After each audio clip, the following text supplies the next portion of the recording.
Hi, I'm Sheila from Seaside Snuggles Quilts, Patterns, and Crafts. Welcome to my channel where I focus mainly on quilts, but will make anything that tickles my fancy. Today, we're going to work on just this block, the Batty Bats block. I have had this pattern in my store for about a year and sales have picked up, which tells me people are getting ready for Halloween. So I thought that you, my lovelies, might appreciate a tutorial. Now this video is quite long. Uh, it is quite long, but I will make sure that I have chapters so that you can skip around to the parts that you want or need or just like. And I will also post a code here in case you're interested in buying the pattern yourself. So, with no further ado, let's get started on the Batty Bats block. This is the Batty Bats block we're going to make. I did it in some wild colors, but we're going to tone it down a little bit. It finishes at 7 inches by 17 inches. So this is what the pattern looked like if you purchased it before. These are the 2 pages that you need to print at 100% scale or actual size for your paper piece portions. This is an optional page to paper piece, but you can do it conventionally. So those are the fabrics we're going to use. And I have the left and right wing printed here. We're going to start by marking our pieces with the letters in each section. Now, this isn't normal. I'm going to do something special with this page of the right wing. I'm going to use it to make templates for pre-cuts before we paper piece. So I'm marking each section with the letter of the section. So G's for G's, E's for E's, H's for H's. I only needed to do one side, though I didn't really need to do this left side. What I do need to do to both sides, however, is to mark each section with the fabric that I'm going to use in that section. So I've got orange fabric, I've got some black with swirls, and I've got some black with dots. So I'm just marking an O for the orange fabrics, the swirls, I'm writing a swirl. For the dots, I'm writing dots. That way I can keep things straight as I'm piecing each of these paper piece patterns. So if you purchased this pattern already, this is what your pages look like. As I worked through this again after not working on it for so long, I realized that there were some things that I wanted to change, like I wanted to put a 1-inch scale mark on these pages.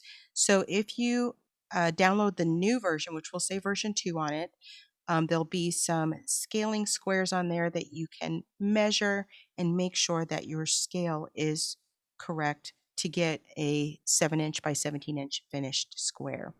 Now, those are odd proportions for a quilt block. And so in the new pattern, I actually write out the instructions for how I use this in a quilt with some double Irish chain blocks. If you want me to go over the double Irish chain blocks, I will do that in another video, but this is already going to be pretty long, so we're just going to do the Batty Bats block today. Now, I'm going to start cutting out this first right wing page to make templates for pre-cut pieces. So I'm cutting these right outside the lines. I want to make sure that when I place my ruler down, I'm putting it on top of the black line so I can conserve that black line in the final piece. Normally when I cut the pieces out for paper piecing, I leave 1/8 to 1/4 inch around the outside so that I have some type of buffer. But because I'm cutting templates from this, I'm cutting it on top of the line. So the ruler is on top of the line, retaining the entire black line. When I cut the pieces within each section, I'm going to split the black line in half and then cut also as I cut, I'm going to cut my pieces in reverse. So I want to cut away the fourth piece first, if it's got 4 pieces, then the third piece, then the second piece, then the first piece will be what's left. So this way you won't inadvertently cut through a piece that you need to have whole. I hope that makes sense. I think that I can fast forward through this part because you get the gist of it. I'm just going to continue with this one page. And the reason I'm only doing this one page is because the wings are mirror images. So I only need one set of templates, and then I can cut out folded fabric and get the pieces that I need for both the left and right side. Okay? So I'm going to fast forward this while I cut through these sections, and then we'll talk about the next step. I'm going to cut this page and the second copy of the right wing to actually do my paper piecing on. Normally I paper piece on freezer paper, but in this case I'm using regular paper because that's what most people are going to use. Now, one note of importance is you want to print your pattern using an inkjet printer, not a laser jet printer. If you are paper piecing using regular paper, you kind of have the option because you're most likely not going to iron on the front piece, on the print side of your papers. However, if you're using freezer paper, you absolutely should use an inkjet printer rather than a laser jet printer because laser jet toner is heat activated and it will get on your iron when you iron the front side of the freezer paper, which you need to do to make it adhere to the fabric. Now, you might not iron on the front side of regular paper when you're paper piecing, but that doesn't mean that that toner won't transfer to what's underneath your paper while you're ironing on the wrong side. So just as a word of precaution, I highly recommend that you use an inkjet printer and not a laser jet printer to print your paper piece pattern parts. I got it out. So, on these pieces that I'm actually going to use to paper piece, I like to use, as I said, a little bit of a buffer around the outside when I cut my pieces out. An eighth of an inch to a quarter of an inch works just fine. And after I get all of my pieces cut out and my little diagram there showing what size it came from, I like to fold all of my pieces. I have watched people who are like, nah, I don't care about folding, but I really think that it helps to get straight, accurate stitching. So I fold towards the back side of the paper first because that way I can see the line clearly, but then I make sure to turn all of my folds so that they're folded towards the front because that's how I'm actually going to use these pattern templates as I'm sewing. So I fold to the back so I can see the line, but then I fold to the front because I'll be folding to the front when I'm actually piecing. So here's another one where I'm going to fast forward so that we can get both pages done. And then we'll move on to the next step. Now everything's folded. There's our H's, G's, and E's. Let's set those aside and work with our templates. So these are all the templates we've cut out and our 2 diagrams showing the placement of each portion. And we're going to separate these now into the fabrics. So all the white pieces are going to go together, all the light gray, the dark gray, because those correlate to the fabrics that we're going to use. So let's take a look at those fabrics. What we're going to use in place of the light gray is that swirl fabric. In place of the dark gray is our dots, and in place of the background is our orange fabric. Now I found that to make one bat, you need 18 inches by 6 inches strip. So these are all 6-inch strips. These are all 6-inch strips. And if you have 18 inches is plenty for one block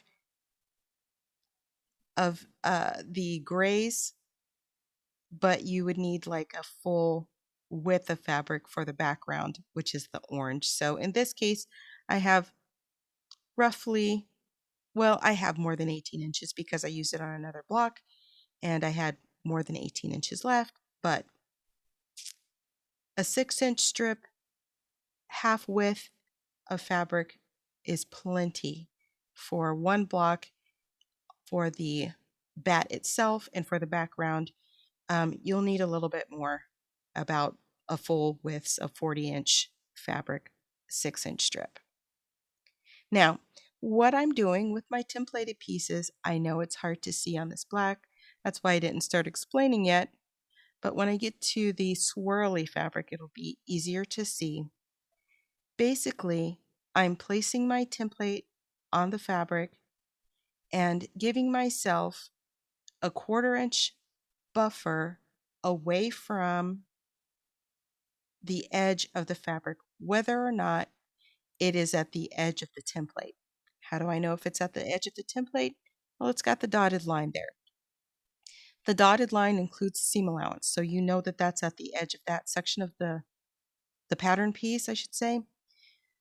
But I still leave myself a 1/4 inch, if I can, around those pieces. The rest of the piece, I want to give myself 3/8 of an inch to 1/2 of an inch buffer before I cut it. Now, I also, you don't have to do this, but I try to place my pieces so that the grain line is aligned with the edge of the block if it's a square edge. So see that corner there? I flipped my fabric over so that I could get that straight edge that's on the corner of my block aligned with the grain of fabric.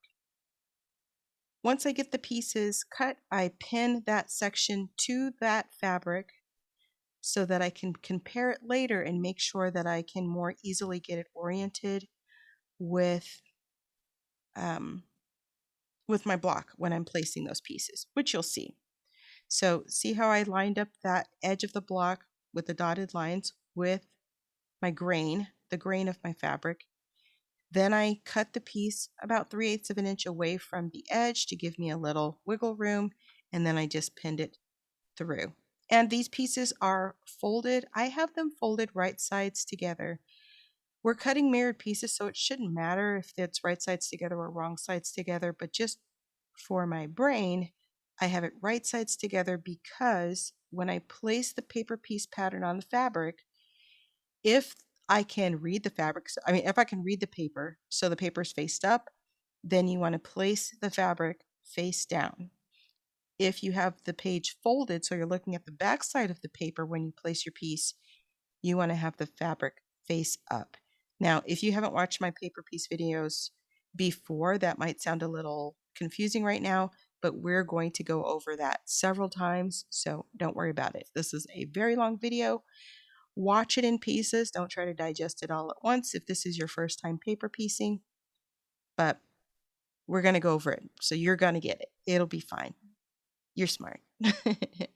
Now, this is a section where I'm just trying to fit all the pieces on before I cut them just to see what's the best orientation. And I definitely want that corner piece down at the corner aligned with the grain of fabric because that's going to stabilize my block. The other pieces that are smaller, it's not that important that I get it with the grain. So I'm trying to just be efficient with how I use this background fabric so that it will go a longer way. So I kind of figured out what I wanted to do. So you see I've got a 1/4 inch buffer right there, and I'll tell you right now, I wish I had kept it. My block turned out okay, but I decided that because that was at the edge of the block that I could go ahead and make my buffer less, about 1/8 of an inch on that side, and then it's still 3/8 of an inch on the folded side. But when I placed it, it wasn't a comfortable fit, I'll say. So that's something to consider. Just give yourself the 1/4 inch all the way around, especially if you're new to paper piecing, so you don't find yourself with a short piece of fabric. And cutting these templates, cutting one copy of the pattern out to make templates was really, it worked out really well. I highly recommend it. You don't have to do it this way, but I highly recommend it. It makes the piecing go by much faster if you don't have to stop and cut individual pieces as you go. Also, if you're making several bats to make a whole quilt instead of just making one bat, you'll have all of the template pieces so that you can cut several layers at once and make several blocks at once. Also, consider using freezer paper because you can use those pattern pieces over and over again. Even this templated piece, if you print it on freezer paper, you can iron all these pieces on before you cut them. So, things to consider. So we just have a couple more pieces here. Let's go ahead and fast forward to the next part. Now we have all of our pieces pre-cut. Let's lay them out. We're putting down parts 1 and 2 from E, G, and H. I'm going to start with E, and I've got my left and my right side here. And the pieces that I cut are from the right side. So when I take number 1, I know the piece that is face down goes with the right side, and the piece that is face up goes with the left side after flipping it over. My number 2 piece, also from the right side, is going to go with the right side face down with the paper open and flipped over and face down with the paper on top. So now I have pieces that go with E. Now let's get them oriented. So my number 1 piece is going to be, all right, every time I rotate my piece, I'm going to rotate the second piece also just to keep things oriented correctly. So I'm going to fold this in half between 1 and 2. And I'm going to line this up so it's about 1/4 of an inch away, and I have fabric all the way around the shape.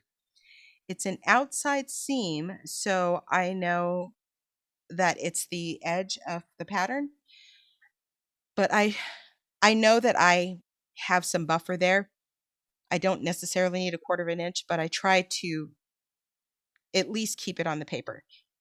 So I'm going to put a little pin in to hold this straight. I think I'm going to put 2 in,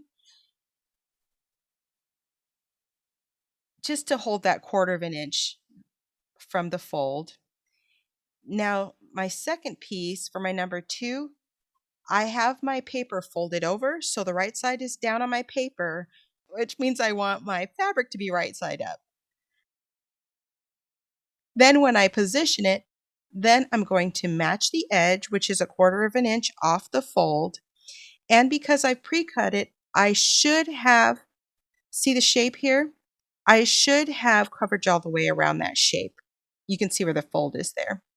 And I'm scooching it down just a little bit to make sure it fits, like so.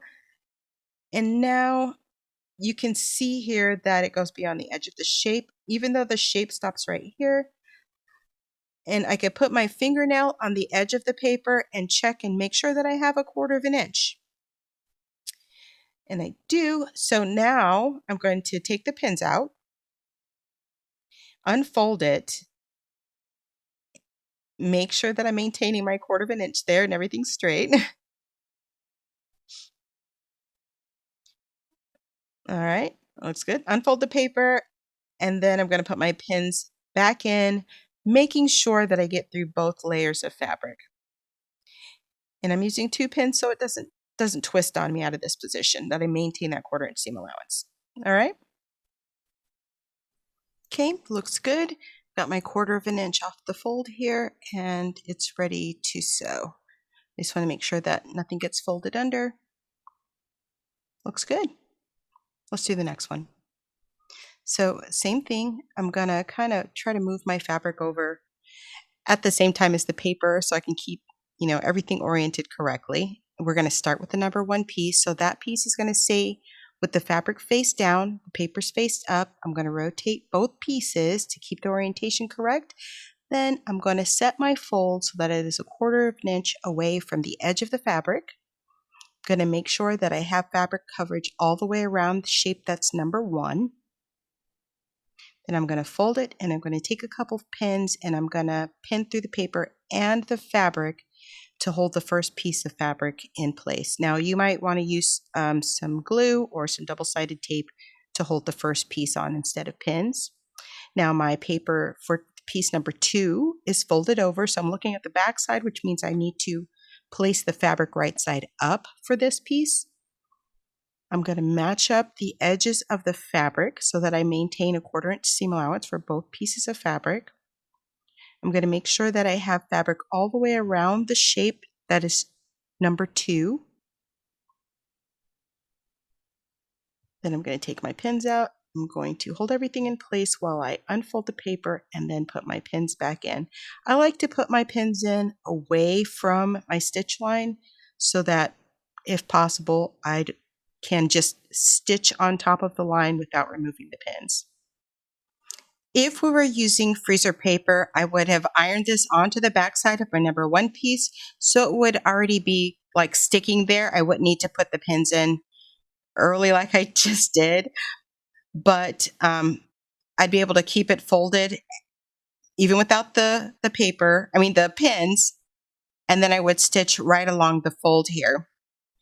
But because regular paper doesn't have any adhesion unless you glue it or tape it, you need to sew through the paper so that it holds the fabric to the paper as you continue your piecing. Okay, so there's my number 2 piece.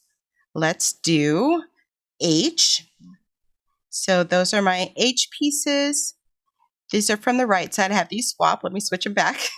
Okay, so right side, right side. So I cut both of these from the right wing, so I know that the piece needs to go on this way. I'm going to take this piece of fabric and keep it right side down, and then I'm going to flip it over for the left side. So let's go ahead and get those positioned. I'm going to go ahead and fold it. It's still number 1 that's facing up, and that's why my fabric is still facing down. I'm just going to go ahead and leave it folded and set it a 1/4 of an inch from the edge of the fabric.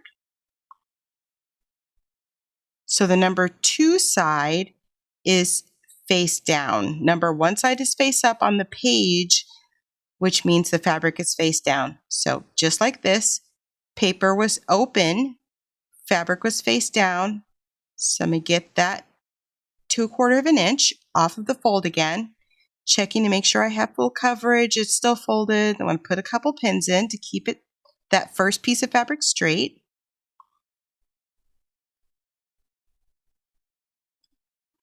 There we go. Okay. Now I'm going to take my number 2 pieces of fabric. So I have it folded already. It's oriented that way with the paper open. So now I can take it out. This piece that's right side down is going to go on the right. This piece that is for the left side.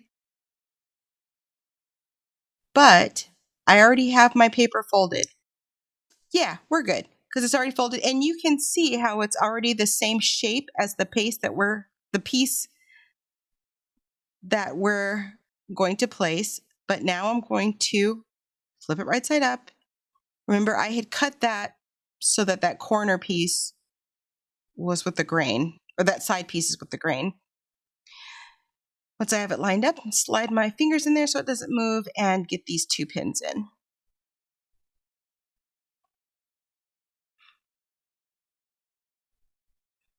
Sometimes I forget to open it when I'm using regular paper. I'm just going to check the back, make sure nothing's folded or buckled, and then we're going to do the other piece. Just getting my 1/4 inch seam allowance. I have plenty of fabric. You see the shape is where that fold is right there, not down there where it's hanging off. It doesn't need the coverage down there. We just need a 1/4 inch all the way around the shape. That includes the fold. Get this pinned. Try not to pin myself.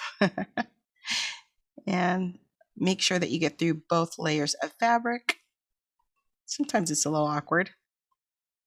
Check the back and make sure that you don't have any bubbles or kinks or anything. So that was H, and now we're going to do G. So there's our right side and our left side. And just going to orient this piece so that it's the same way as, the pattern piece. That way, because it's not cut the exact shape. So right side down goes on the right side, and then I'm going to flip this piece over and use it for the left side. Let's get those oriented. Let's get it folded so I can see where 1/4 inch is away from the edge. Now, I'm eyeballing it. I don't have a line there or anything, and that's why I use a little extra when I cut my templates out. So I have a little room to maneuver it. Let's put a couple pins in there.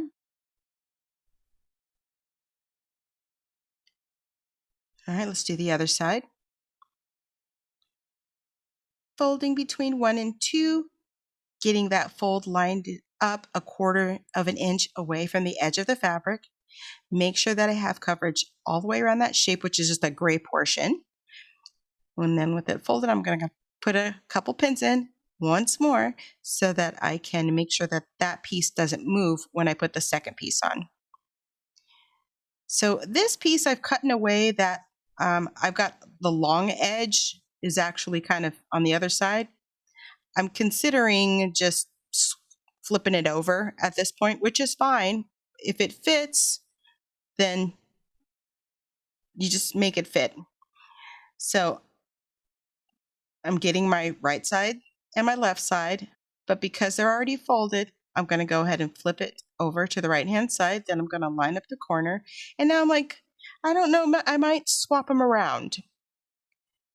So the left and the right, because I have that long edge, I think I'm going to swap them around and use it this way, and that gives me even more buffer for that piece. So I'm going to use what I cut for the left side, I'm actually going to use on the right side, and vice versa. Just checking underneath, make sure that I have full coverage. Down at the bottom and at the top, I want to check and make sure that I have at least a 1/4 inch beyond that point there. It's pretty point, but you don't want to cut that short because it's in the middle of your section. Let's put a couple pins in there to keep it straight. And we're going to need to be careful with this one that it doesn't get bent under because it is so close to that middle there, and we're not going to be able to see the end of it when it's on the machine. Let's do the other one. Same thing. We're going to line up with a 1/4 inch. And that top there is where we want to make sure that we've got plenty of fabric up there because it's an inside point. Now we're going to take those pins out, unfold our paper, and stick the pins back in through both layers of fabric. Now we're ready to go to the sewing machine. Make sure you grab that little short piece of fabric back there. Just check and make sure that it's not wonky. Now we're going to sew right on the line between 1 and 2. Let me show you. You want to start about a 1/4 inch or an 1/8 inch before the start of the stitch line, and we want to end an 1/8 to a 1/4 inch beyond the stitch line. This line should go all the way off. In the correction, it is fixed in the new version of the pattern. By the way, if I hadn't already said, I'm making some corrections to the pattern. If you've already purchased it, you should be able to go to the store, go into your account, and download the new version, which will look like this. If a problem, just shoot me a message on Etsy, and I'll get back to you. Now let's sew. All right, I'm going to start with G, just for no particular reason. It's what's on top.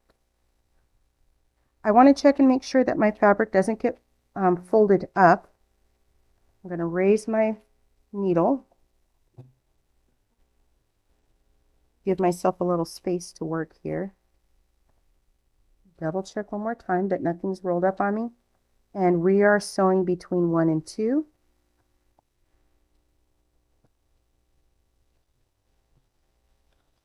There we go. And here we go. And just take your time.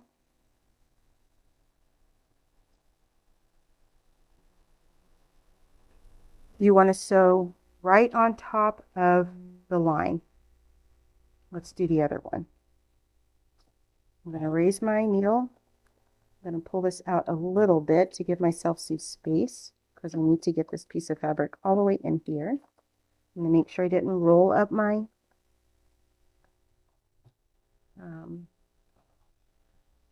fabric, and then we're going to sew.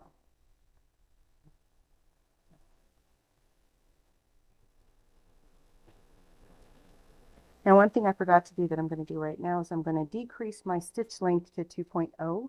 That will help to perforate the paper and make it easier to remove without so much stress on the paper itself. Okay, so we're going to do H. I want to start off the pattern here and then sew all the way across.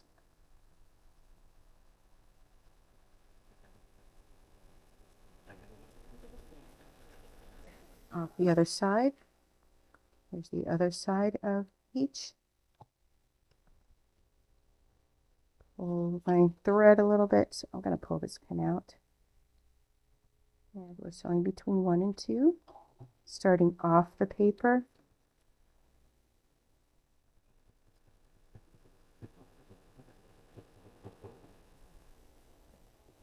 Okay.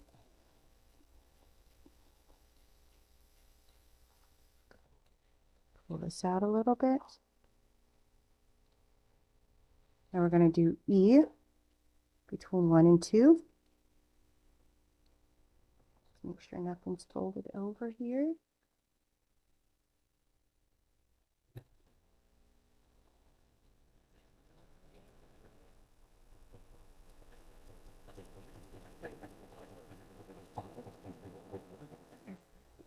And this one between 1 and 2.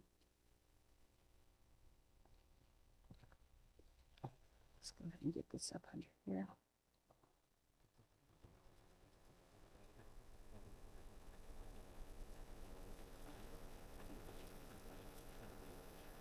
Okay, so now we have our first and second pieces sewn to the paper. So now we're going to press all of these. I don't keep water in my iron, even though you might see me press the steam button. Nothing's happening. I just have a habit of doing that still. I'm also not going to use my spritzer because I don't want to wet the paper because it may get distorted. So I'm just going to take my time and iron it and get a decent crease so that I can move on to adding the third piece. So let's go ahead and fast forward this to the part where I'm adding a third piece. Would you believe this is 4 times speed? I wish I was this fast. So I'm just going to get everything ironed and then we will get our pieces sorted. Bring our mat back over and we'll start with E. So the next piece that we're going to add is piece number 3. So on E, it's these big triangles. So first I have stitches here at the end. So I want to allow the paper to tear to the point where I can fold it flatly again. Then I'm going to take my ruler and I'm going to place the 1/4 inch mark on the fold and trim it down for my 1/4 inch seam allowance. And then I'm going to set that big piece of scrap aside that I can maybe use in the body. Now because 3 and 4 don't overlap, I can trim piece number 4 over here as well. And I'm going to do the same thing, fold it, put the 1/4 inch line on the fold and trim this piece away. I think that piece might be too small, but I'm going to save it anyway. So this is what it looks like on the back. Let's do the same thing to the right wing. I'm just going to tear that paper enough for me to fold the paper flat. I'm going to trim this giant triangle away. And then I'm going to do the same thing on the other side. And again, the only reason I'm able to do 3 and 4, trim them both at the same time, is because they don't overlap in any way. Okay, so let's look at H. Oh, nah, let's do J. G, let's do G. So we've got 1 and 2. We've got that stitch line that we need to tear the paper from. So we can, is that annoying when it's not straight? Okay. So we're going to trim this beyond the fold 1/4 inch. And same thing on this one. 4 does not interact with 3 at all, so I'm going to tear the paper from the stitches gently so it can fold flat. And then I'm going to trim 1/4 inch away from the seam allowance. I'm saving all these scraps, but I'm not going to be able to use most of them. So that was my first G. Let's do the opposite G. I'm going to tear that paper just enough to fold that back flatly again. Then I'm going to trim to 1/4 inch beyond the fold, and I'm going to get the number 4 side. So you get the gist of it. H only has 3, so we can get those done pretty quickly and move on to adding our 4th piece. In the original pattern, my directions are for making a quilt, so it's to make multiple blocks. The instructions that are there will allow you to end with 4 blocks, 2 pairs of twins, I should say. I'm just cutting this little extra piece off just because it's annoying me, so don't worry about that. We're going to do the same thing we did before. I'm going to pull the paper off to the point where I can flatten these folds, cut them away. But anyway, the thing that I changed about the pattern is that I have instructions for making a single block like I'm making here, in addition to making the parts for multiple blocks. So that's something else that has been added. Nothing's been taken away from the pattern. I did not change the price, but I probably will after Halloween. So just be advised. Now, everything is trimmed. Now we're going to add our 3rd pieces. So I'm going to my cut templated pieces. I don't have any more pieces that are black, or swirled or dotted. So all of my pieces are background pieces. So I'm getting the 3rd piece for each section, E, G, and H. We're starting with H. So you see this piece is pretty big, but I really need to iron that. It's shame on me. So let me get my pen out of here and get this flat. It's a little sketchy. Now I've kept it oriented. I didn't flip it over anything, so I know the piece that's on top is going to be for the right-hand side. It's very large. It's extremely oversized, so I can kind of play around with this piece and make it fit however it fits. So I am going to keep the piece that is right side down with the right and the piece that is face up with the left. I'm going to fold that number 3 section, and when I fold that piece of paper, I'm going to flip my fabric over as well.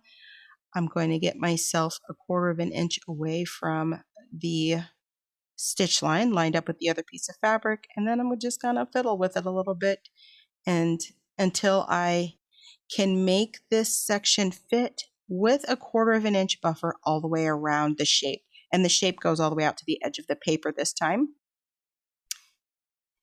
Then I'm just going to use 1 pin because it's such a short stitch line.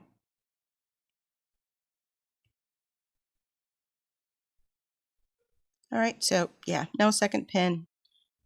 And I'm just going to use that edge to get it aligned if it shifts at all. So I'm going to do the same thing on this side. Fold it over the paper because I had turned the fabric right side up, checking all the way around to make sure I have at least 1/4 inch buffer. I'm going to unfold it and put this one pin in. Okay, so H is done. Now let's see, where did I put it? We'll do G. So make sure that fabric is flopping around back there. I could trim that away, but this one's not bothering me away, that other point was bothering me. But do make sure that if you have a lot of fabric in the background kind of flopping around, that you don't accidentally cut it. So I've got this oriented the same way as my right side. I'm going to fold it and flip that top piece of fabric right side up because I'm going to work with it with my paper folded. Then I'm going to rotate this piece 180 degrees because it's already right side up, but I need to get it oriented the same way so it fits. Also, I've cut this with a 90-degree angle on the grain.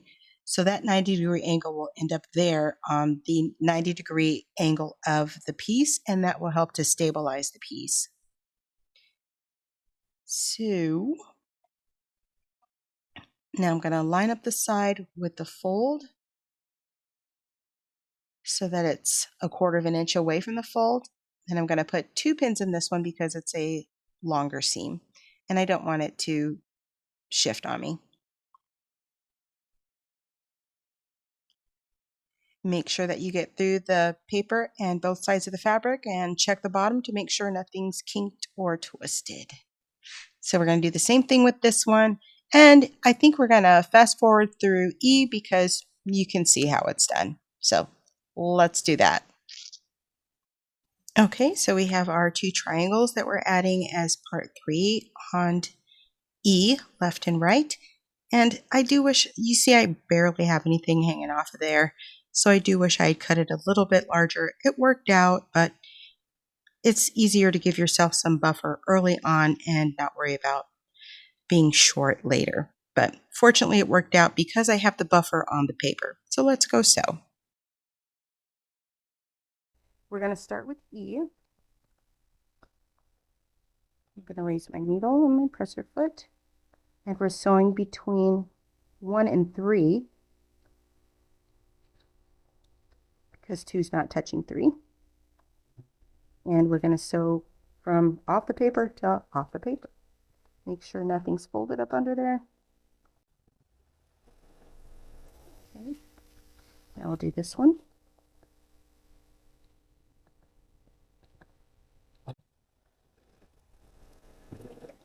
Okay, we'll do G. We're sewing between 2 and 3. Making sure nothing's folded.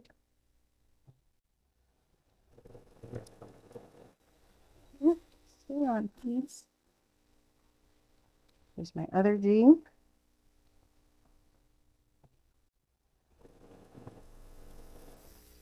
And my first H.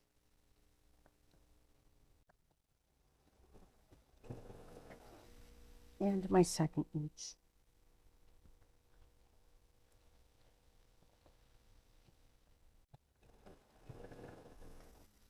All the subsequent parts are put on the same way as part number 3, so I decided to just fast forward through this part to show you some time.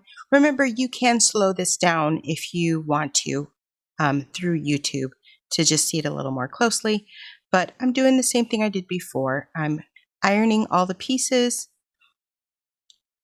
None of these are going to overlap, so I could have just moved them out of the way and then sewed them on, but I'm placing piece number 4 on G and on E. H doesn't have a 4th piece. It's all coming together the same way that it did for part 2 and part 3. Just make sure that when you position your piece, if the number that you're adding is folded over, your fabric should be right side up so that you can see that you have coverage all the way around, and you'll be good to go. So let's go sew these on.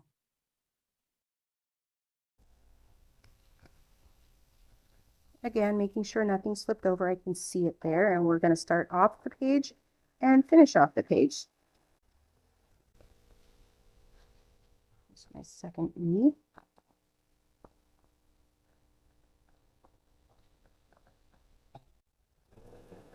Here's my G.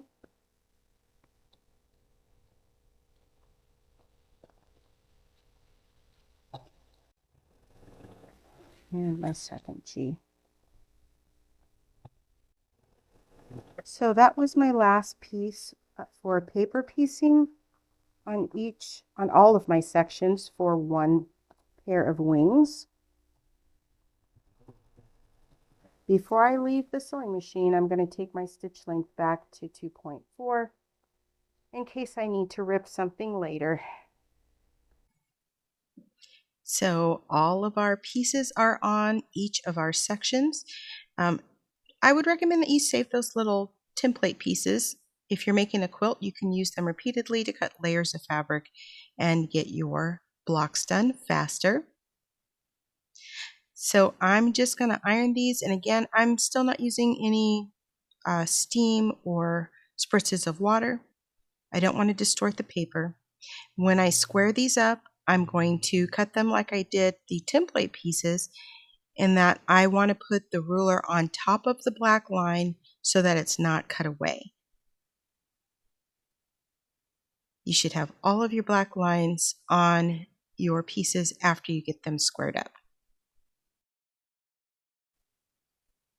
And this goes pretty quickly.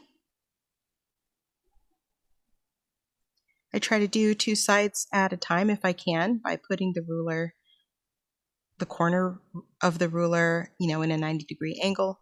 That helps to save time so you don't have to move the ruler more than once. I apologize for getting my head in the way here. But when you're squaring up your pieces, you do want to get your eyeballs right on top of your pieces so that your cuts are accurate. All right, so we have all of these pieces cut, and now we need to cut I and F. Now I have the optional page for I and F where you can use them as templates and or a paper piece pattern, but you can just cut them conventionally. The measurements are on there, and that's what I'm going to do here.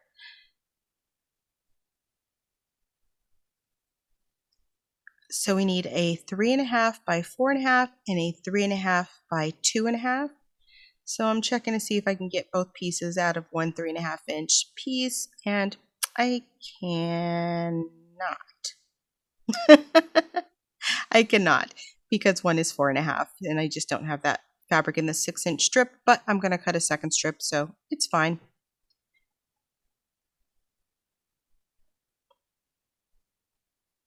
So I've got myself a straight edge, and I'm going to cut 2 pieces and save the scrap because we might be able to use some of that scrap in the body part of the bat. So we've made a conscious decision to do the paper piece patterns first because you do have more waste than you do conventionally piecing, and that way you can use some of that scrap in the body of the cat.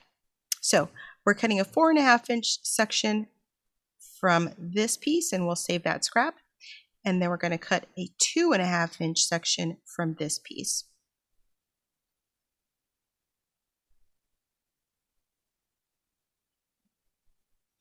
And we'll just set those aside for use in the body.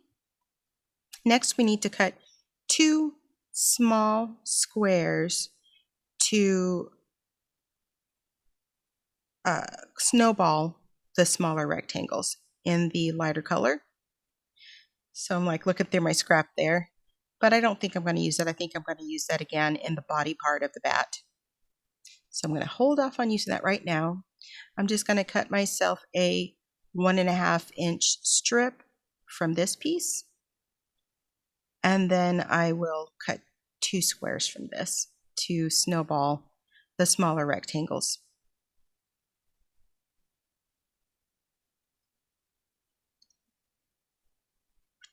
There's one.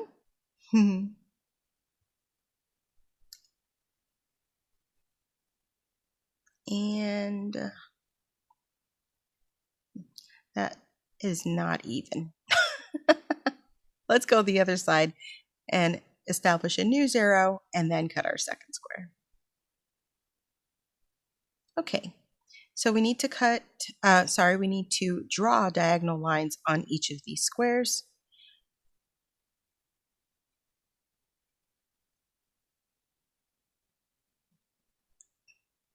And we're going from point to point. You can use a 45-degree angle if you want to, like I typically do. I'm using a Sharpie, but I would not recommend doing that because you're actually going to be stitching on this line. So I have offset my line just a little bit so that it will be in the seam allowance. Okay, now when we place these on the small rectangles, we need to place them so in mirrored positions. So this one's going to go in the top right corner and this one's going to go in the top left corner. And I have little flowers on my fabric. I don't know if you can see it, but I don't want to cut them off. So that's what I'm doing. I'm just seeing if I like the position, if I can save some of the little blossoms. Now let's go stitch right on the lines.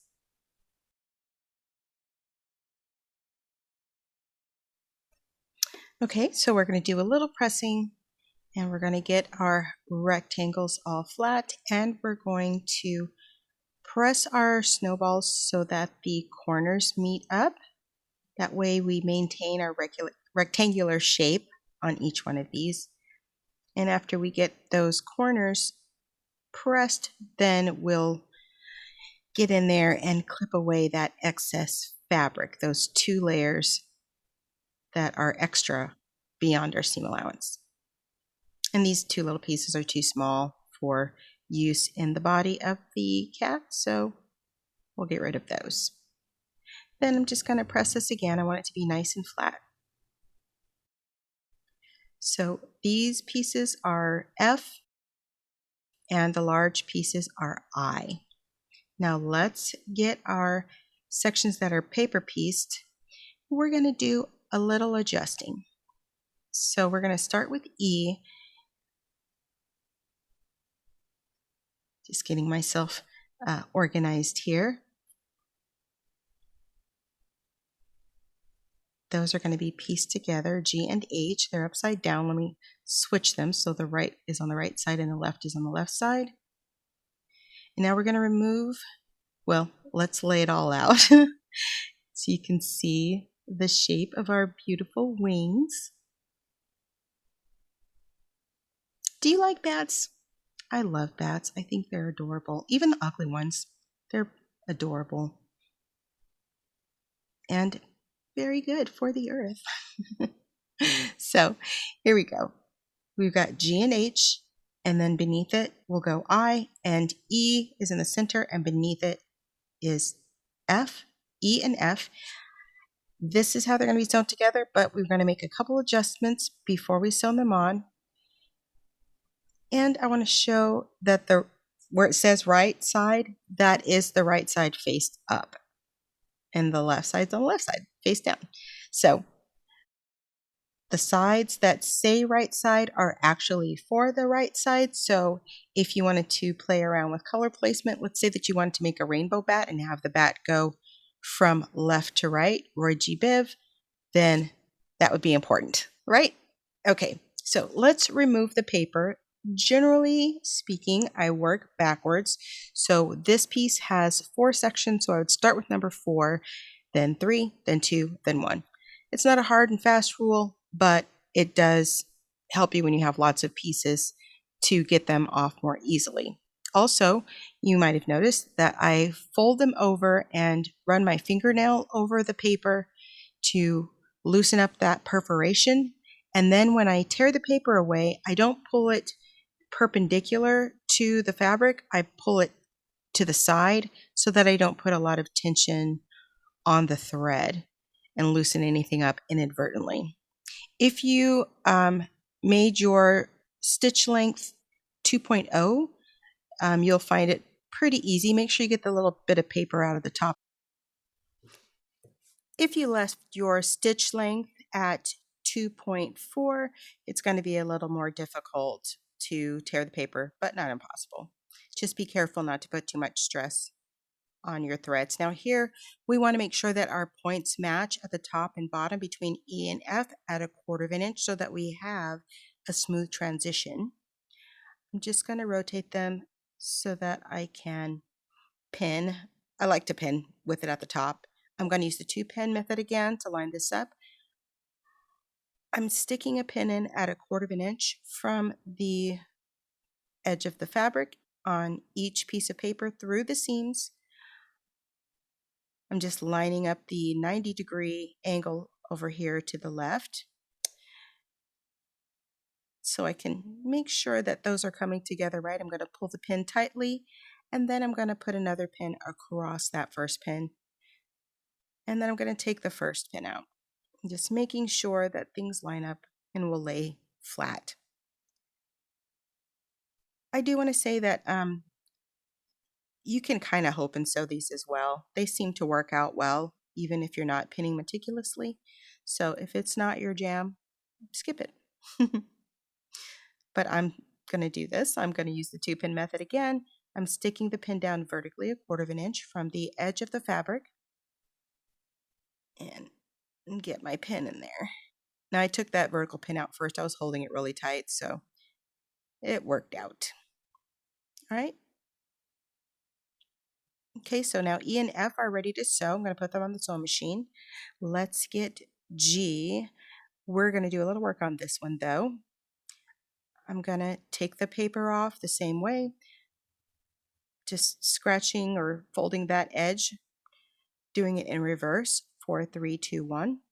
I'm not a stickler about that, but you know, it does help when I remember to do it. Also, you want to make sure that you get the little corner pieces out of paper. If they're in the long part of the seam, it'll wash out. But if they're in the corners, it might affect, you know, your quilting down the line. So make sure that you get the paper out of, you know, the parts that you're still going to have to sew to something else.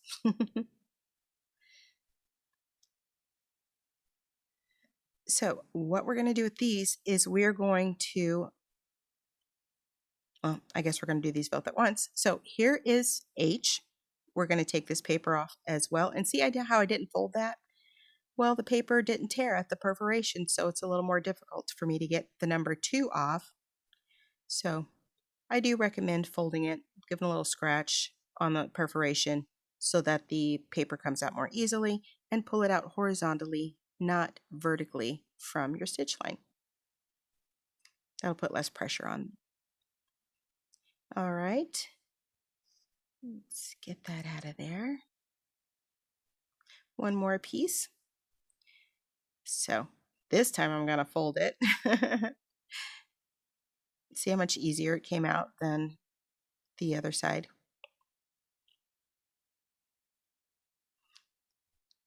And get the paper out. If it's right at the edge where you're going to have to sew it to something else, make sure you get it out. All right, so for G, we're going to open this stitch line. And that is to distribute this fabric at the top of the wings. We have so many layers coming together at the top that it will be very, very bulky if you don't open the seams. If you are, well, that's the last seam, so using freezer paper for this one won't make that much of a difference. But if you're using freezer paper, you could open the seam before you take it off, and then square it up after. So that piece is done. Now on the H piece, the seam that we need to open is already tacked down by the 3rd seam. So I'm just going to take my snips and I'm going to run that in between the 2 layers of fabric, because I just need to cut 1 layer of fabric, and I'm going to clip right into the corner there. I'm not clipping the threads at all, just into that deep V. And then I'm going to press that seam allowance open. I find that if I just cut straight across, it makes a weird twist on the stitch line. But if I snip into the V of that, as close as I can into the corner, when I have to snip a seam open, I don't get a weird bend on the front side. Now, if you're using freezer paper, you can press this seam open as you work, so you don't have to do it at the end. I know I keep harping about freezer paper, but I'm a huge fan of using freezer paper instead of regular paper. It just gives you many more options. So I am also pressing the seam allowance open between 2 and 3, between the black and the orange. Don't do that. I'm going to correct it later, but go ahead and press that seam allowance up towards the black and white. So you are going to have to flip it because when it comes off the paper, it's towards the orange, but go ahead and press that seam towards the black and white. And give it a little spritz of water. Again, the black and white seam should be pressed open and the black and orange seam should be pressed, both layers, towards the black and white. All right, so let's lay it out. And this is where I change my mind about the direction of that seam. So G has the seam allowance pressed down towards me. If I press the seam allowance up on H, those will nest. Not directly, but I'm going to show you a little trick. So I'm flipping my seams here.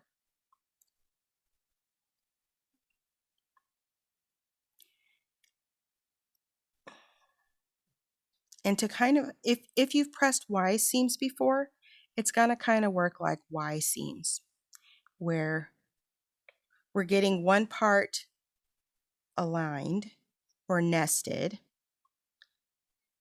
So those are the two seams that I want to nest. I'm going to flip H on top of G and I'm going to nest that seam. See how it doesn't match up at the edges that we're going to sew?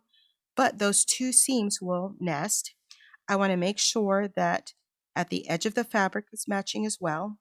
Take a pin, I'm going to stick it down through both seams using the 2-pin method, 1/4 of an inch away from the edge, and then I'm going to rotate those two edges so they match. Then I'm holding the fabric really tight near the pin and I'm going to pin across, take that vertical pin out, and then I'll give myself another pin at the top. Now, there's a point here where I should have matched my seams, but I hope and sewed, and the gamble that I took meant that one worked out and the other didn't. It's not super noticeable at first, but I did go back in and fix it, just full disclosure. So let's do this again. We're going to match the seam where we want the intersection to come together. We want to match the edges right at those seams. We're going to stick a pin down vertically through both seams. Oh, yeah, that's a crooked pin. Go ahead and abuse me in the comments over the state of my pin. Anyway, we're going to rotate the seams so those edges match, and then I'm going to pin across the vertical pin, take that out, and I'm still going to use that crooked pin, and I'm going to pin at the end. So there we go. Let's take this to the sewing machine and sew them together.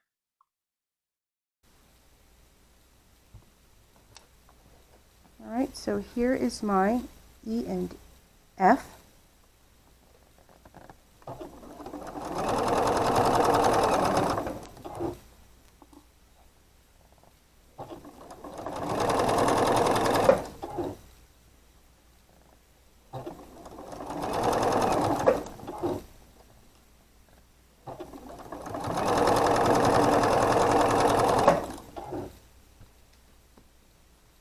Here's my G and H. Make sure nothing gets flipped over there. Make sure my sides are aligned.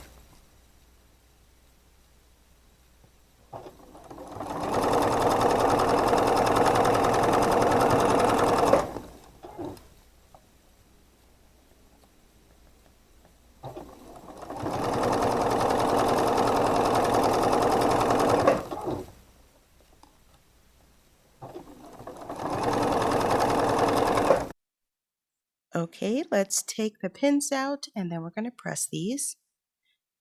We're going to press E and F towards F. Look at that. That looks pretty good. I'm happy with that.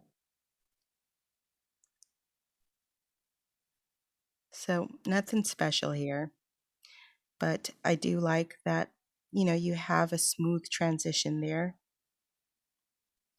You can press it open if you'd like to, but I'm just going to leave it this way. But when we go to G and H, we want to press these seam allowances open, again, to decrease the amount of bulk we have at the top of those wings. So I'm just starting with the finger press.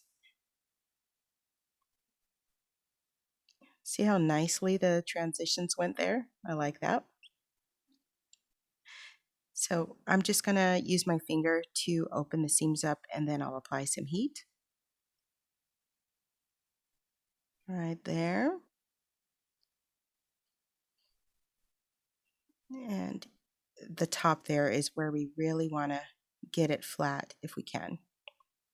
It makes it easier to piece and also easier to quilt. So get that nice and flat. Get all the way open. Be careful not to flip your other seams while you're working on the back. And get them flipped to the front and then we'll give it a little spritz of water and really get it flat.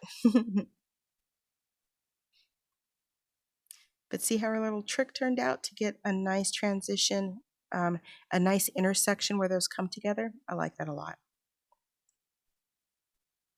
These blocks look better with just the orange. Like, I like the crazy stripes, but it's a little more calming. All right, so see how it's a little wonky at the bottom there? It's fine.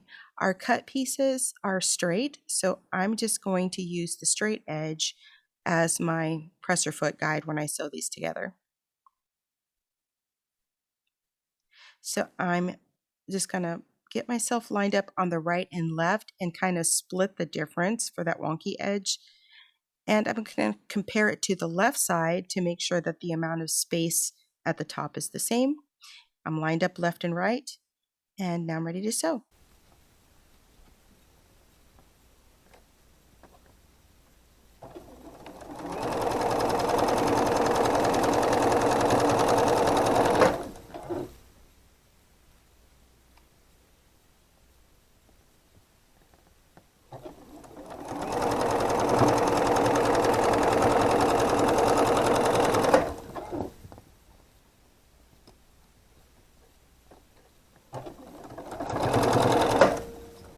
I've decided to make this 4 times speed. It's nothing special. We're just going to press towards the bottom and we're going to match up those center points and the top points.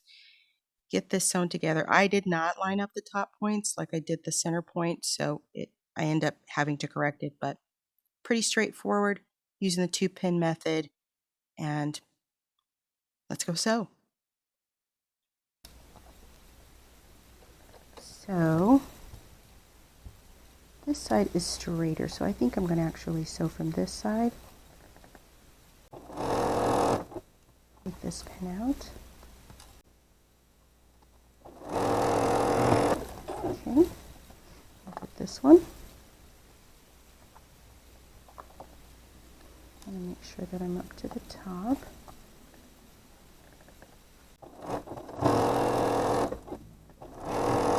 Okay, so that was the last seam for the wings, and I'm going to press these seam allowances open again to relieve some bulk. So see up there, that's where the top of my wing did not come together well, and it's because of the way I sewed it. My seam allowance was not a full 1/4 of an inch, but because I want this seam open, I need to pick it. I can't just go back in and sew it a second seam. I need to pick it so that I can press the seam open after it's corrected, and I'm going to go ahead and pin it so I don't do it twice, and there it is. Better, not perfect, but good enough. Pressing that open, give it a little spritz of water, get it nice and flat. Also, I'm going to trim off the dog ears at the top and some of the fabric from the back. Be careful not to cut too close. This is all my trash for the recycle bin. Freezer paper's better. let's get started with the body. Okay, the time got away from me and it's getting dark, so I had to switch lighting, but I'm determined to finish this block tonight. So let's get started on the body. So to make the body one at a time, we're still going to need the same parts, but in the original directions, I have you making multiples of the individual parts so that you can end up making 2 to 4 blocks. This is just making one block. So let's see what we're going to need. We're going to need 3 blocks that are 1.5 inches squares, that are 1.5 inch squares, 2 of our background fabric, and 1 of our body fabric. We're going to need a strip that is 1.5 by 3.5 for the face. We're going to need a square that is 3.5 inches for the tummy part of the body. And then we're going to need to make some half square triangles. And for that, we're going to need a body fabric and a background fabric measuring 1 7/8. I just rounded these up to 2 inches. Also, we're going to need some squares that measure 2 1/4 inches so that we can make quarter square triangles. But we're making one block. Normally when you make quarter square triangles, you get 4 blocks. We only want 2. So we're going to do something special with these. And to finish off those quarter square triangles, we need some squares. And we're going to end up well, they'll work out great. So we're going to need some more squares that are 1 7/8 inches, but again, I just rounded it up to 2 inches. So 2 1/4, 2 inches, 2 inches, 1.5, 1.5 by 3.5, 3.5, and last but not least, we need a square that is 2 7/8, another one of our secondary color for our bat, but I'm just going to use this triangle scrap that I cut off when we were paper piecing, and I'm just going to cut this into 2 triangles. It will be too big initially, but we'll just trim it down. Okay. If you don't have a scrap that's about this size, then you need a square that is 2 7/8 inches. You can just round it up to, 1 7/8 inches. You can just round it up to 2 inches, cut it on the diagonal, and use it the same way we're going to use these. Okay, so let's get started. The first thing, let's go ahead and draw our diagonal for our half square triangles. I'll draw it on the back of the orange. We're just going to do a 45-degree line, and we're going to stitch on either side of the line, or both sides of the line, I should say. So just a diagonal line from corner to corner. We'll pin these right sides together. And I'm just going to put a pin in it just so that it holds its position while we work on the other things. I'm going to set this aside. Sorry about the iron. You know how it works.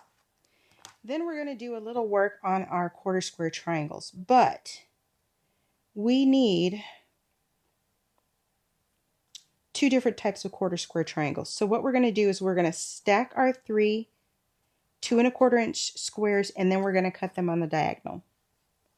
If you're using directional fabric, then you're probably going to have to cut 2 to get the directions the same on both sides. So you want kind of mirrors if you're using directional fabric, if you want mirrors.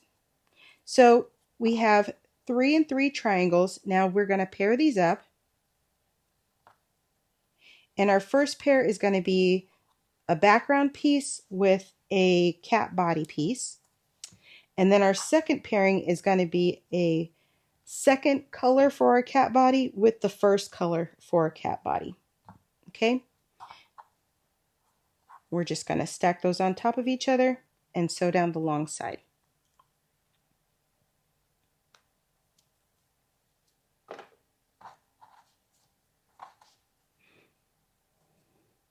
So that's going to be the first step for our quarter square triangles. If I can get my 90-degree angles lined up, that's the most important part. Next, we're going to prep our square to snowball, and here's how we're going to do that. We're going to make sure, it looks a little wonky to me, I just want to double check. Just looked a little a little out of whack to me. All right, so we need to snowball this, and normally what you do is you would take 2 squares and put them on top, and then you'd have a little waste. In this case, it's not too much of a loss because the squares are so small. But we can work with our scrap and make this work by pre-cutting this. And so I'm going to turn this to the back side. And the size squares that the pattern calls for to snowball this are 1.5 inches. I keep saying 2.5. 1.5 inches. You know what? That's because I have this wrong on the chart here. I just now noticed. All right. So what we want to do is I want to measure 1.5 inches on the bottom of my square, and I'm on the back side, and I'm going to make a mark at 1.5 and 1.5. Let's see if we can see that. We can see it, but not very well. I'm going to go to my white erasable and see if you can see that a little better. So 1.5 and 1.5. I'm going to put a white mark there. Hopefully it will show, and a white mark there. And then I'm going to do the same thing in this opposite corner at 1.5 and 1.5.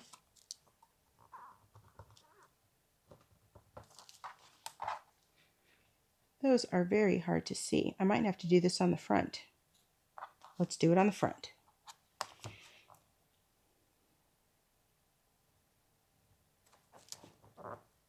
One and a half and 1.5.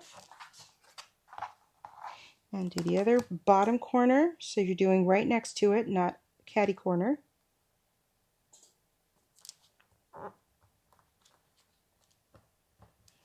All right, and then you want to draw a diagonal line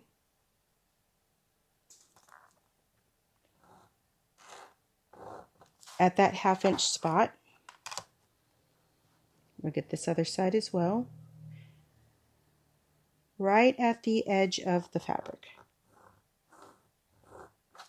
Okay, now I'm drawing this on the front side, so it's going to be difficult to see on the back side. And it doesn't really matter because we're going to cut this. So you see those marks coming in? Now from there, I want to put my ruler down and I want to measure 1/4 inch to the outside corner, and I'm just going to give this a cut.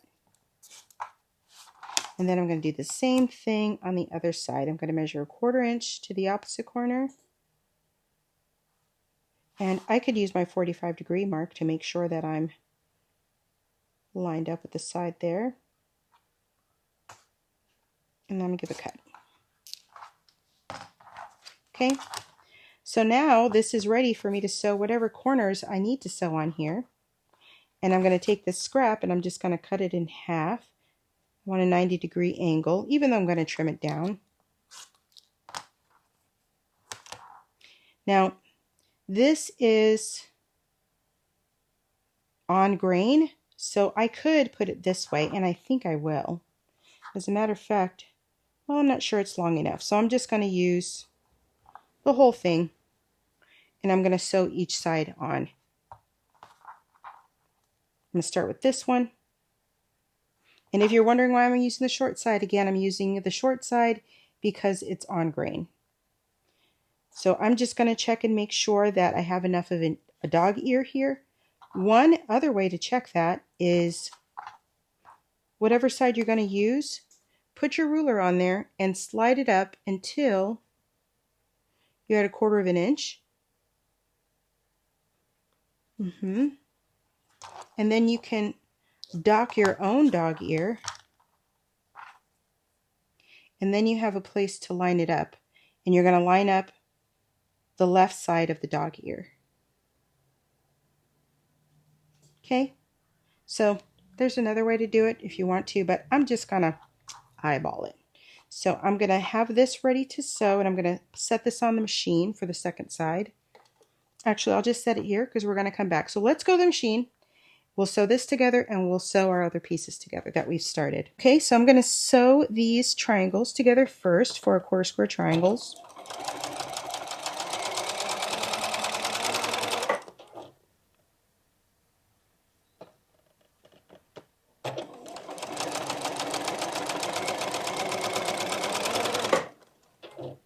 Then I'm going to sew this snowball on.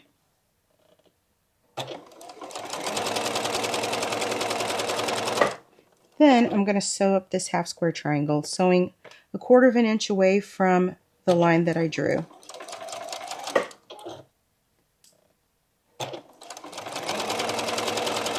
And we're going to do that on both sides. Let's get my spider ready to go back on there.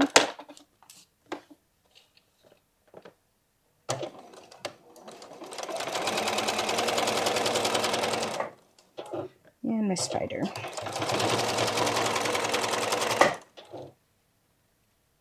Alright, so we're going to cut our half square triangle section between our stitch lines.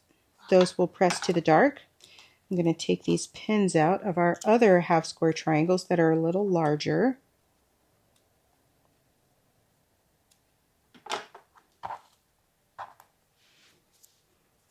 And I'm just going to finger press this to the dark.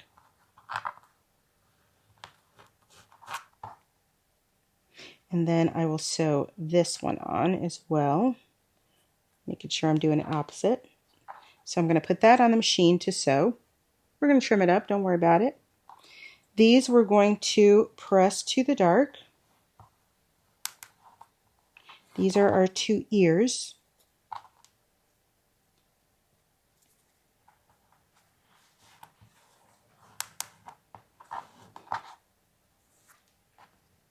And then these are going to be for our 1/4 square triangles, and I want to press these seams open.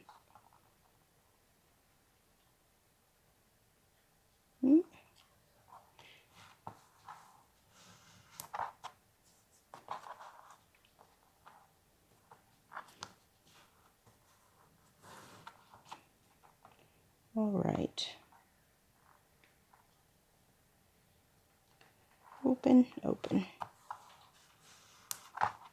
Okay, so our half square triangles here, I'm going to give a little heat. I know that's near the bottom of the screen, I apologize for that. And our open seams, I'm going to give a little heat.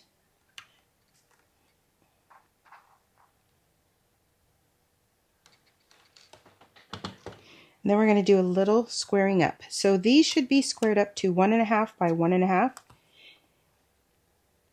And because we cut these at 2 inches, we should have plenty of space to get nice half square triangles.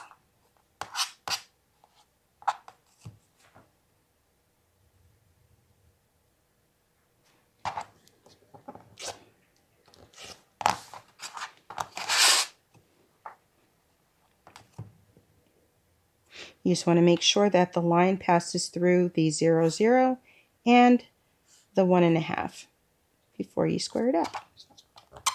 Whoop.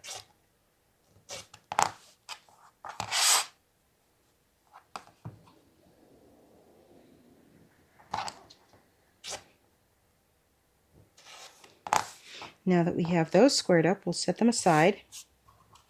And the next thing we want to do is finish our 1/4 square triangles. So we have 2 squares left that are 2 inches by 2 inches. And we need to draw diagonal lines on the backs of both of these, just like we did for the half square triangles.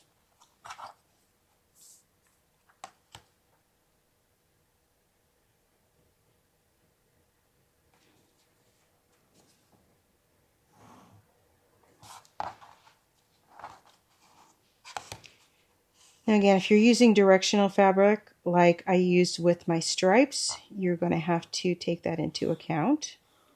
And I made a video for that, and it cut off early, and then I decided that it was too complicated.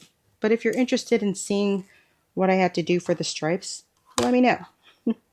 So the fabric that is the same color as your cat is going to be matched with the half square triangle that has the background fabric on it.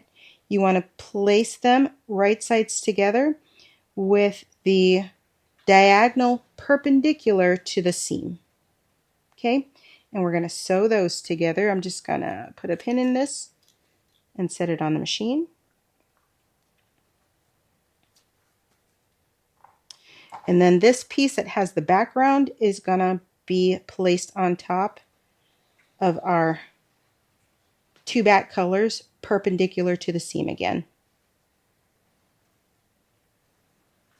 Now remember, it's a little bit bigger than it needs to be, but you still want to get it centered.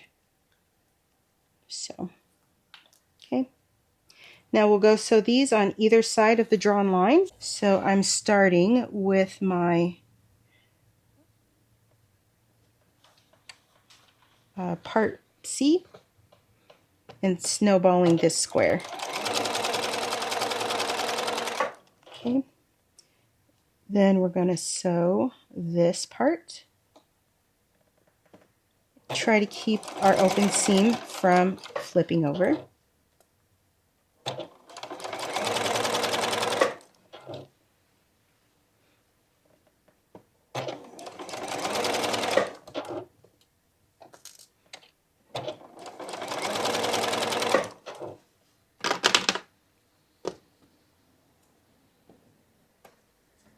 Okay, and I'm going to sew these two pieces flipped over so that I can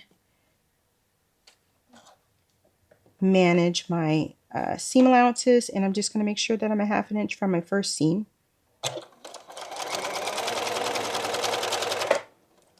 Same thing here.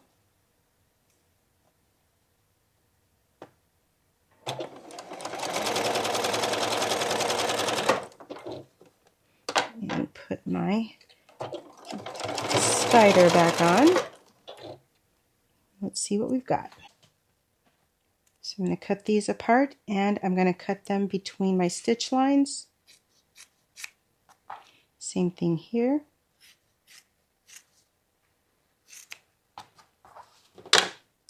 This piece I'm going to press towards my square,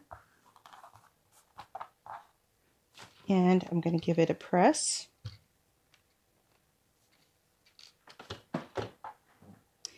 These I'm just going to press towards the largest triangle.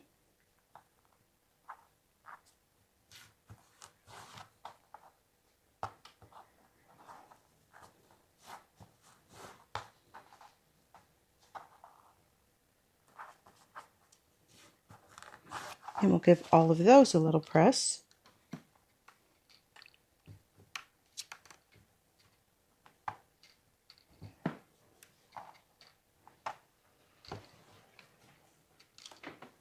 And then we're going to square this up back to 3.5 by 3.5.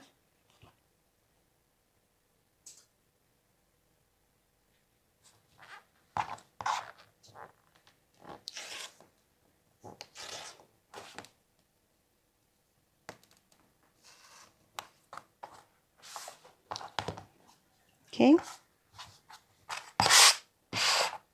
And then these are going to be squared up to 1.5 by 1.5.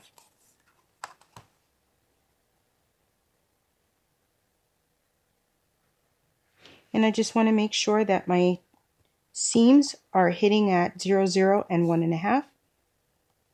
And at the bottom that it's hitting at 1.5 as well. And that's how you square up a quarter square triangle. If you want, you can check and make sure that it crosses right at 0.75 each way.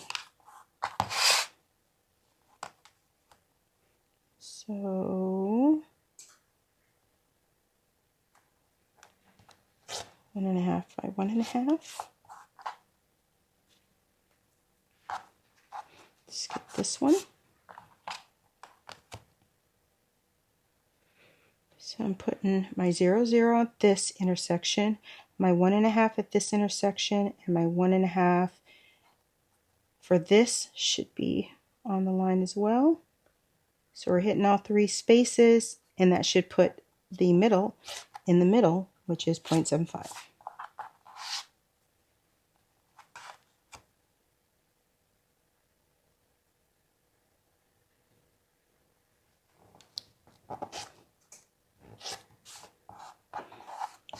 Okay, 2 more to square up. So you can really see the top on this one. you can't really see the bottom so well, so I'm going to rely on my middle at 0.75 and then these two at 1.5 because I can't really see that bottom part. And if I can't see it, then it's going to be hard for someone else who wants to judge me to see it. And I don't mean professional judging. I mean, you know, mean girl judging. Last one.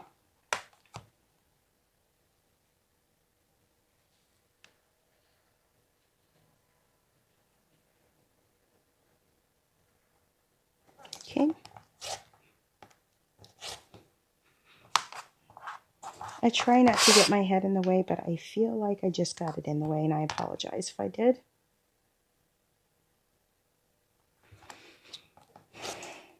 I really want to get a video out this week because I missed last week. I had some business. All right, so all squared up. Let's see if we've got all of our parts made.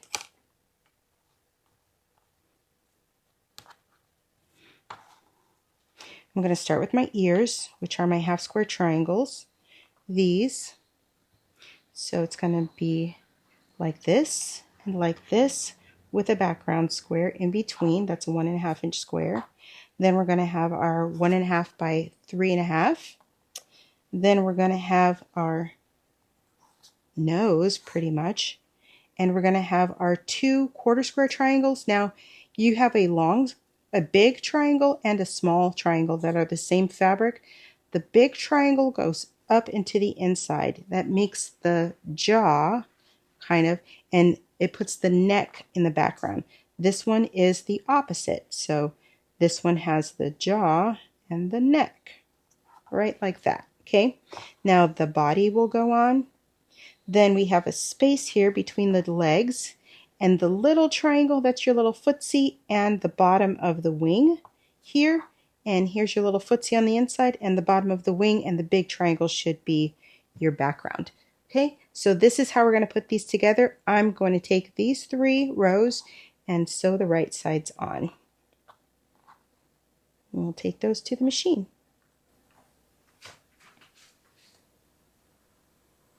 So I'm just going to line up the left side, and that should keep my size correct.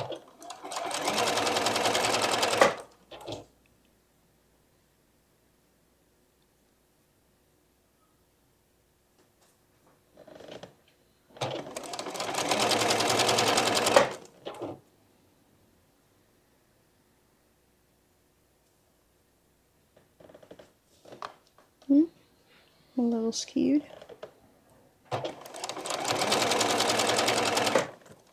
Okay.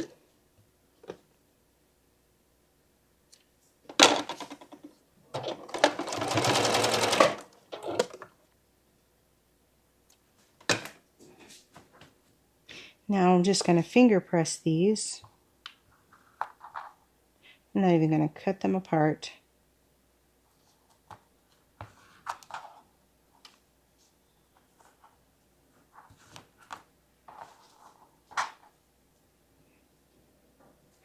It's going to be 2 and 3. So I'm going to put this on like this. I've just rotated all of these around so they are in the right direction.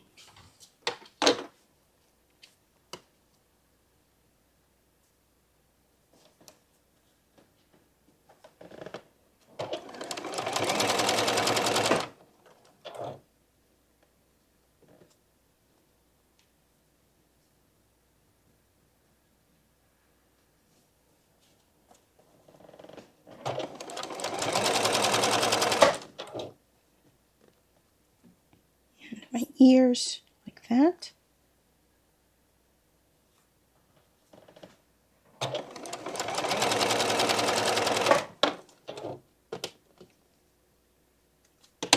We will take these apart and press them.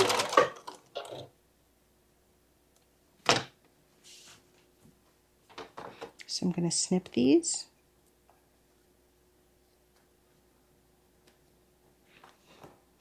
Let's rotate our mat. So I have some room to press, and I'm going to press all of these toward the center.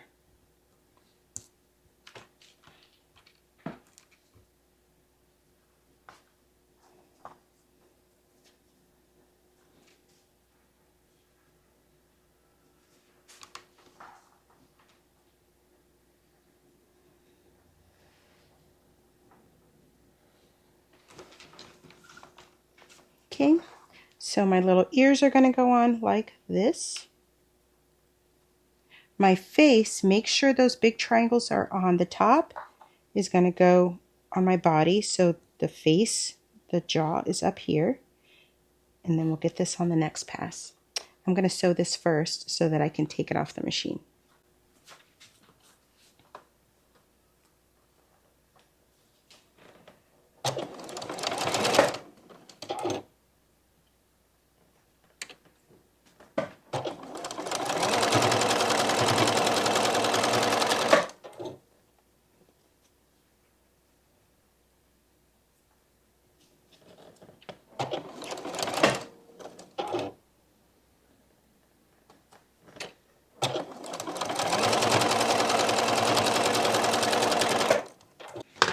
Okay.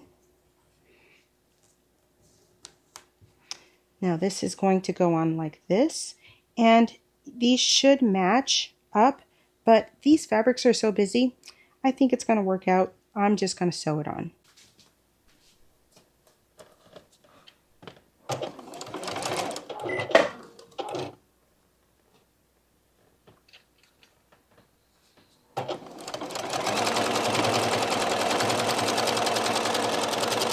See how my gamble worked out. I'm going to press this toward the body, and it looks good. These are the 2 points that we were matching up.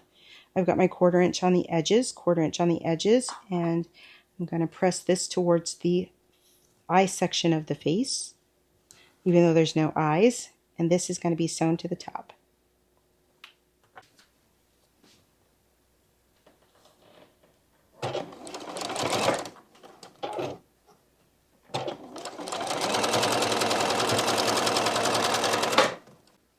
Okay, and I'm going to press this towards the face, and now I'm going to give the whole thing a good press.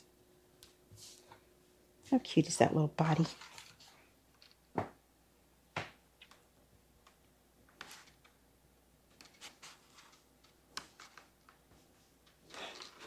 Okay, so my seam allowances are pressed towards the body and the face. Now, let's grab our wings, because the body's complete. And that's the left wing, and this is the right wing. It's looking cute already. So, how these are going to be pinned together is a 1/4 inch in, 1/4 inch in is going to be matched up here, which really it's going to be fine, and a 1/4 inch here. This, you want to make sure that it ends up a 1/4 inch down so that you don't cut off your ear when you're finished with the block. So we kind of have 3 spots where we need to pay close attention. Here, here, and here, and here. We'll say 4. So let's do it. I'm just going to flip the body onto the wings, and I'm going to pin a 1/4 inch away from the outside. This one, if I just pinch it real tight, I don't think I need to do the 2-pin method. I just want to make sure that I don't tip the pin over and move the seam.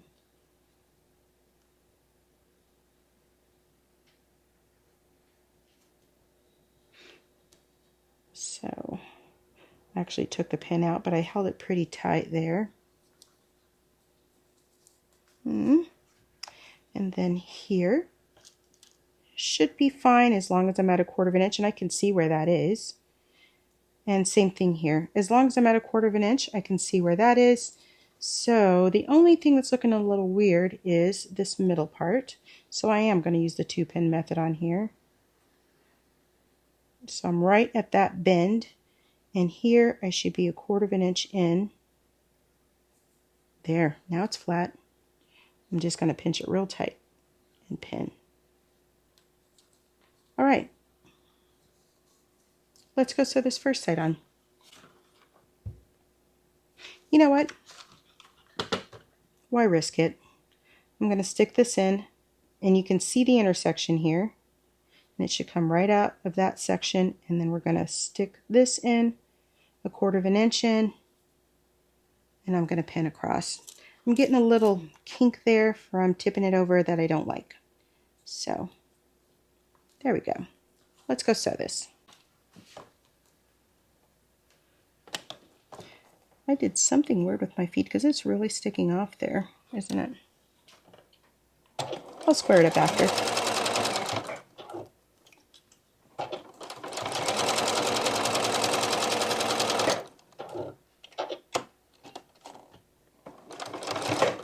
Once I get to that intersection, I'll get this straightened out.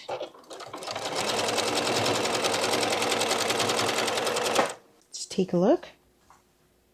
Looks pretty good. Now let's do the other side.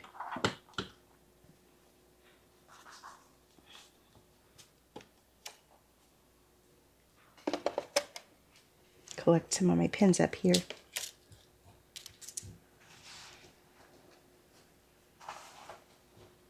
Make sure that I'm sticking the wing on correctly. This point right there, 1/4 of an inch in.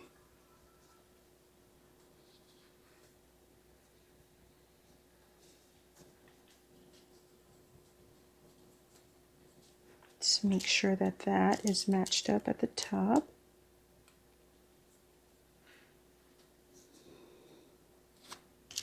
Get a second pin across here. Then I'll move down, match 1/4 inch here. It worked out, but I just want to go ahead and get that right on this side.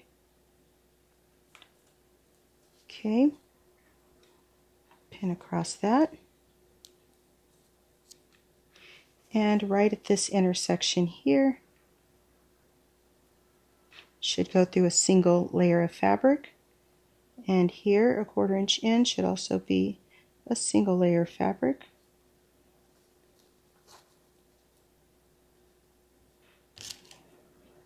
And pinning across, taking the vertical pin out, and let's go sew this together. Finish up this block.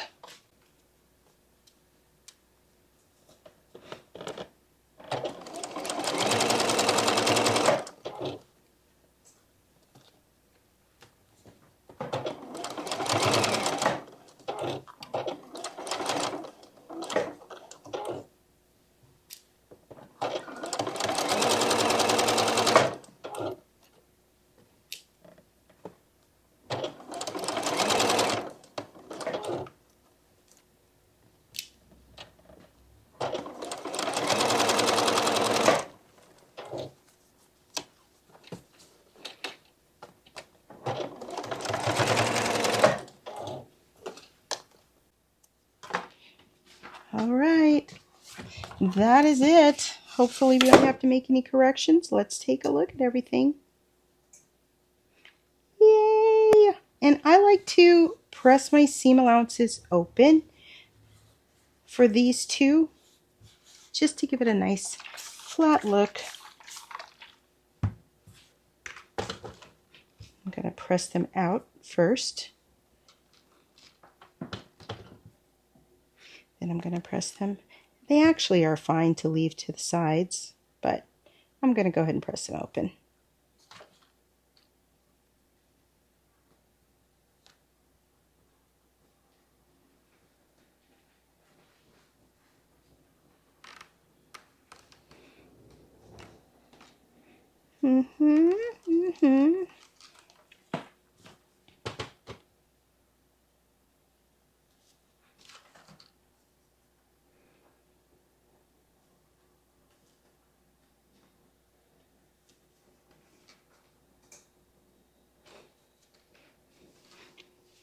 and of course from the front.